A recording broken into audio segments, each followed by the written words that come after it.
Saya itu Pak simpel sekali, tidak punya neko-neko kalau dalam beragama. Saya itu takzim kepada ulama-ulama kita, dan saya ikut guru Kiai Abdul Rahman Ambodale, guru Kiai Abdul Muin Yusuf. Saya ikut ke ulama situ. Kenapa? Karena jelas sanatnya.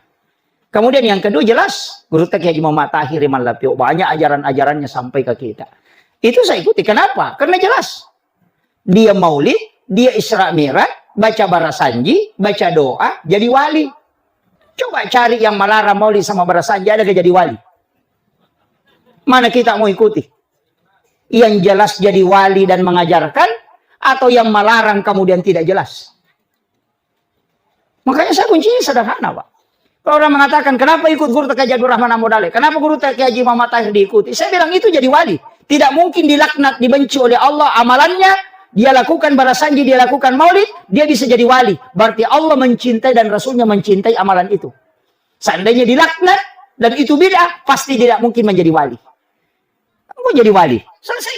Ini mau apa? Itu aja kuncinya, Pak. Makanya jelas.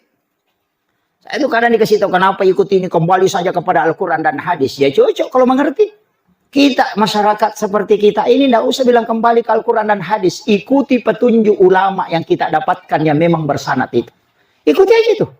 Kenapa? Bukan tugas kita mencari dalil, tapi mengamalkan. Yang punya tugas mencari dalil itu ulama. Sama aja kalau ke pesta, jangan tanyakan dari mana kambingnya, apa bumbunya. Makan saja sambal gorengnya. Bukan tugasmu menanyakan di mana kau ambil bumbu.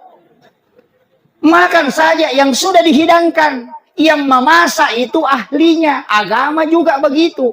Yang membuat kaidahnya itu ahlinya, bukan masyarakat.